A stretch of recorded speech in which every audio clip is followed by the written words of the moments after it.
My name is Aaron Austin. And desolate. Such was the name of a secluded canyon, Blue John Canyon. On Saturday, April 26, 2003, Aaron arrived at Canyonlands National Park at about 9 a.m. He parked his truck about 15 miles from Blue John Canyon on the edge of a rough road and rode his bicycle from there to the canyon.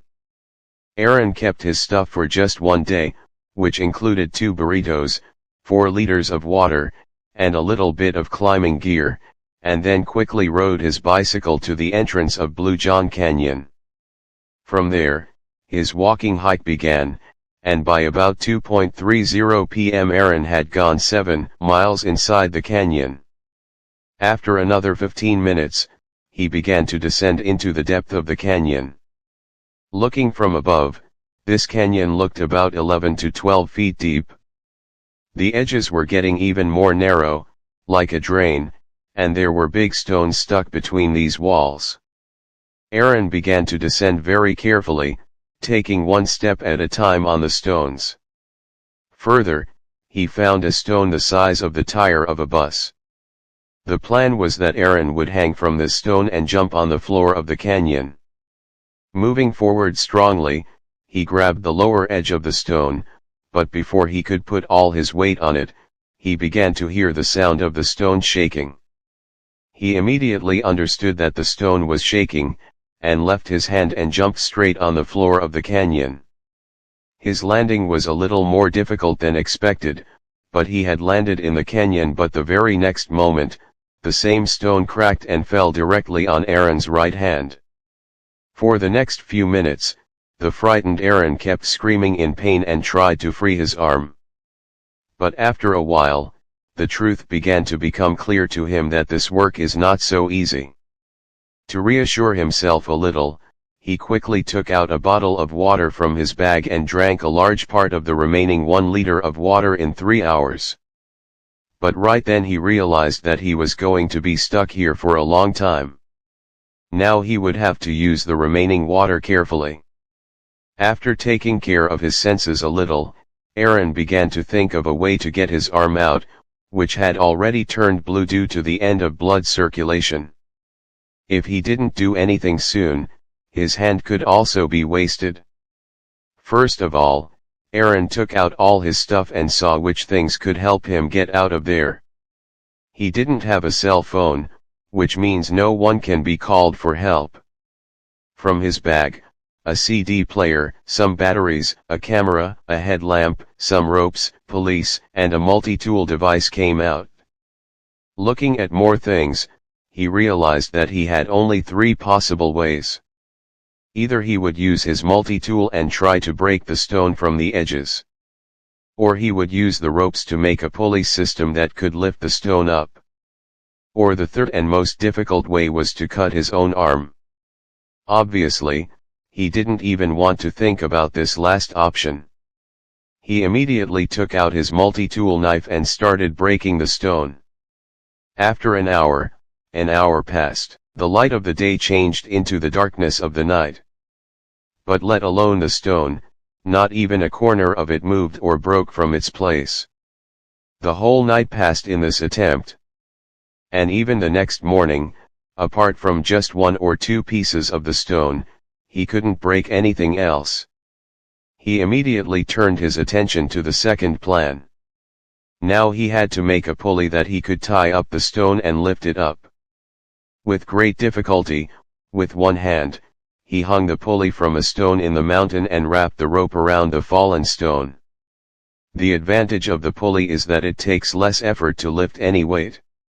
He thought maybe he could lift the stone lightly with the pulley and take out his hand. But how much effort could he put with one hand? After many hours of further failure, Aaron started breaking the stone again. But once again, there was no significant result. It was 3 o'clock in the afternoon of the next day. And Aaron had been stuck in the canyon for 24 hours. When he saw all his efforts failing, he picked up the camera and recorded a video message. "This is Sunday, 3 o'clock, 5 minutes. I have been stuck in the Blue John Canyon for 24 hours. My name is Aaron Ralston. Whoever gets this video, please send it to my parents. Aaron then shows his crushed arm under the stone in front of the camera and tells all his efforts of the last 24 hours. After that, he says goodbye to his family with tears in his eyes. The next morning, he was badly exhausted from hunger, thirst, and pain. Finally, he started thinking about his last option. What if he cuts his arm and separates it from the stone? That is, his condition was so painful that he was ready to lose his hand to escape death. The first thought that came to his mind when he thought of cutting his arm was blood loss. He had an idea that he could reduce the blood flow by tying his arm with his drinking pipe. But the real obstacle was his knife, with which he had to cut his hand. The small multi-tool knife had already been used, which would have made this work more painful than the limit. In fact, it was not at all possible to cut the bone of the arm with a knife. The next morning at 5 a.m., he had been stuck in the canyon for about 68 hours. Aaron's body was slowly giving up hunger and thirst. The last few drops of water in his bottle had also run out. He had been storing his urine in a thermos bag tied to his waist since the last day. Now he will have to drink the same to stay alive. He picked up the camera again and recorded some goodbye messages for his family. And then handed himself over to death again. Another night and the next whole day passed in this state of helplessness. Sometimes he would see a fantastic view in half consciousness. Sometimes he would be counting his hours stuck in the canyon. And sometimes he would blame himself for not telling anyone when he came here. But the most painful time was when his throat was completely dry and he was in great pain, and in the intensity of thirst, he had to fill his urine with blood. Every time his heart began to beat fast. But there was nothing left in his body that he could vomit. The morning of May 1st, Aaron had been stuck in the canyon for 120 hours. Until now, there was no hope of getting rid of his arm or getting any help. He had been screaming loudly for the last 3 days for someone to hear his voice. But it was impossible for the voice to come out of this canyon. And even if it came out, who would hear his voice in this national park spread over thousands of square kilometers? Defeated, Aaron closed his eyes again. But as soon as he got a glimpse of sleep, he saw a 3-year-old boy moving towards him in a dream. Aaron knew it was his son. Aaron wanted to carry him in his arms, but he saw that his right arm was cut. The same arm that was still pressed under the stone. Aaron's eyes opened at this scene. Aaron had no son at that time. But he knew that he had shown his future in that dream. Maybe this was a sign for him that he could still go back alive. Thinking this, Aaron's lifeless body suddenly came to life. Until now, his arm was completely melted. When Aaron put a knife in it, his skin melted like hot butter and he also heard the sound of gases coming out of the wound.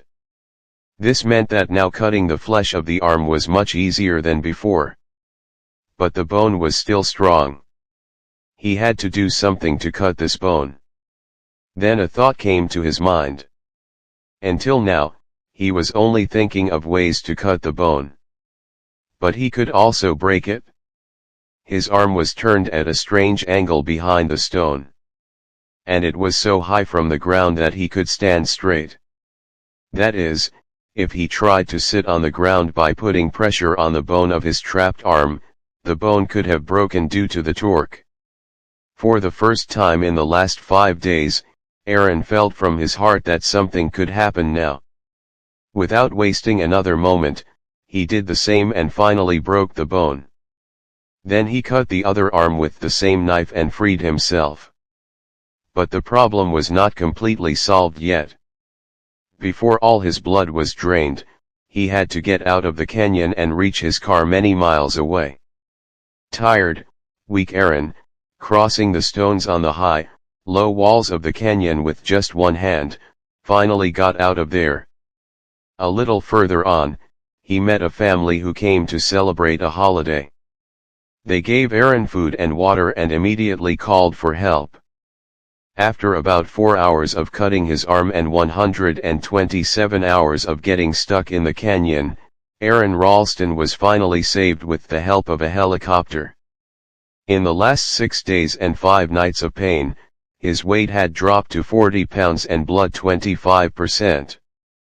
After a few days, a team of 13 people used a hydraulic jack and winch to move the 360 kilogram stone from its place and removed Aaron's arm. 6 months after the incident, Aaron reached the same canyon with a TV crew at the age of 28 and told his story. But this was just the beginning. In the coming years, Aaron became a celebrity and participated in many shows and events. His book Between Rock and Hard Place was best-selling in many countries. In 2010, a film was also made on this incident, which was named 127 Hours. Many people fainted when they saw the scene where Aaron was shown cutting his arm. In February 2020, his first son was also born, who came to save him in the most difficult moment of his life 7 years ago. Immediately after his recovery, he resumed his plan to serve the 59-14 ERS. And in 2005, he became the first person to cross all those peaks alone in the winter. Aaron Ralston still climbs not only with a prosthetic arm, but he is also a corporate motivational speaker, who charges several $1,000s for a few-hour session. In one of his speeches, he said while remembering the incident, that I lost my hand, but I got my life back. I hope you will like and share this video of VEVO Explore. Thank you very much for your loving comments. See you in the next great video.